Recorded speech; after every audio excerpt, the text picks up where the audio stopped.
Hello and welcome to In the Sheds. Unfortunately, the young cherry pickers unable to join us here in the studio today, but we are joined by a special guest in CRL Regional Manager Dave Skinner to talk about all the action coming up in round 10 of the Group 9 Rugby League competition. Dave, thanks for joining us here in the Sheds. Of course, round 10 this week. It's going to be another good one and some great games on hand. 2 on Saturday starts off with Temora and Gundagai at Nixon Park. Yeah, well, that's going to be an interesting game given the resurgence of Gundagai, I guess. I always expected big things from them. They've been, continual finalists or grand finalists over recent times, and Temora have struggled. And Temora started so well, and they seem to have hit a bit of a flat spot mid-season. I think it's going to be one of those, win at all costs games for Temora. They'll be tough to beat there. But gee, Gundagai are starting to gain some momentum now, aren't they? They're definitely roaring at the moment. They're looking very, very good, Gundagai, and it's expected as well. Brothers and Shumit's the other game on Saturday at McDonald's Park, and Shumit have strung 4 in a row together. Well, they have, and once again, they fitted the bill with Gundagai in terms of the level of experience of guys that have played finals football. And we're expecting, that they might have started stronger. They were a bit slow out of the blocks, but they seem to be getting some momentum up now. But in saying that, Brothers have certainly shown in recent weeks that they're a side that you can't take too lightly.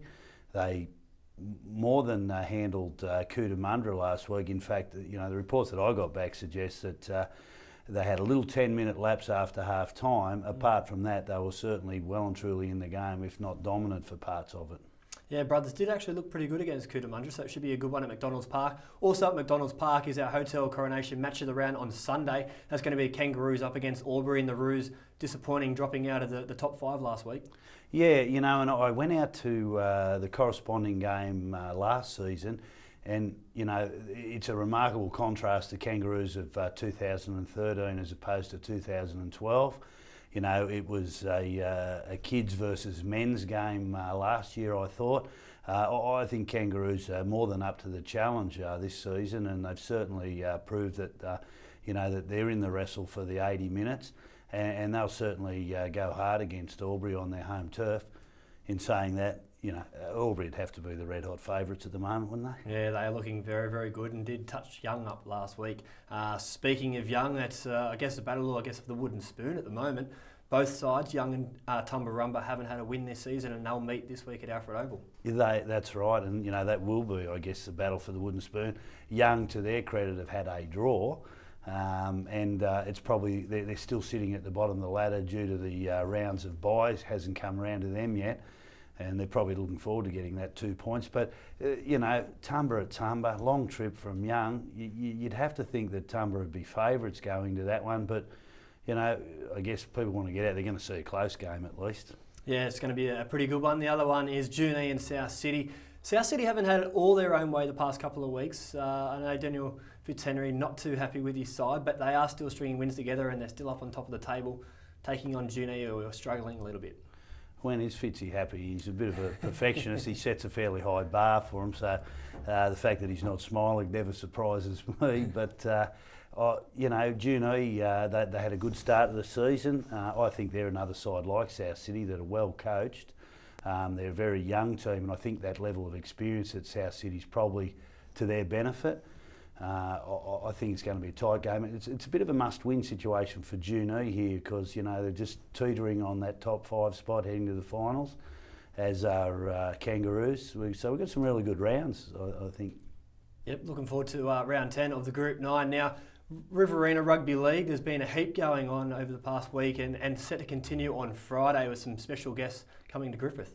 Yeah, well, that's right. Griffith, we've got an NIB clinic which is open to all the junior kids in the area in the Riverina, free of charge obviously, and the special guests there, Nathan Hindmarsh, Andrew Ryan, Mario Fenix. So, a lot of fun. They'll set up some games. The kids will have a ball. It's school holidays, good chance to get them out of the house. And on top of that, we should have some good giveaways. And then following that's backed up that night at 7 o'clock with a True Blue dinner hosted by Paul Langmack. And the True Blue dinner, it's all about state of origin, really. It's about showing that we're proud to be New South Wales people, and that we've got local support right across the country. and we'll hear a few good yarns about old State of Origin experiences or just NRL experiences, and it's a really good night's entertainment. Yeah, they did have one in Wagga before State of Origin 1. It was a very good night. Of course, the special guests being Nathan Highmarsh and Bobcat Ryan. Country boys, they love getting back to the country. Well, they do, and you know, they're just such easygoing fellas that I can assure anybody that gets a ticket to the event that they're the sort of blokes that'll mix in. They won't sit off by themselves, that they get amongst the people, they have a good chat. They're really easygoing blokes and good to get along with. We've just seen the finals of the Country Championships in Dubbo, and some great results for the Bidgie Bulls. Can you run us through that? Yeah, well, for those that are not familiar with the Bidgie Bulls, that's obviously a mixed entity between Group 9 and Group 20 in Canberra.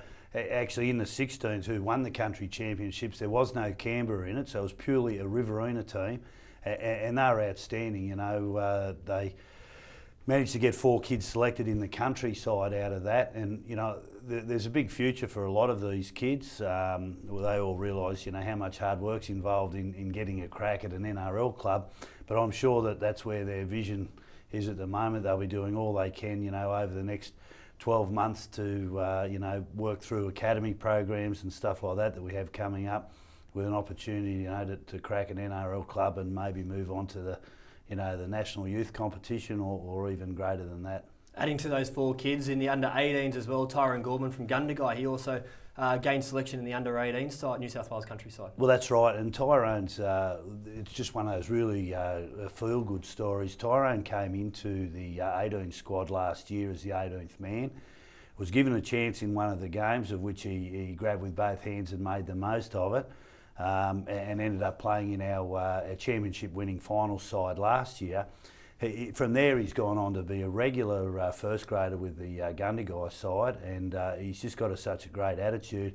He was the captain of the Bidgie 18s, who only just got dusted by Newcastle on 2 points. Mind you, we were held up 4 times over the line in that game. We really should have got that. And he was at least rewarded with all the hard work he did by, you know, getting a trip, well, at Lismore this week and off to New Zealand next week. No bias at all on this show, is there? None whatsoever. Dave Skinner, thank you very much for joining us here in the sheds, and it's great to see the Riverina talent doing very well in the rugby league scene. Yeah, the production line goes on. That is in the shed for round 10. Make sure you tune into the Group 9 website next week for the latest in round 11.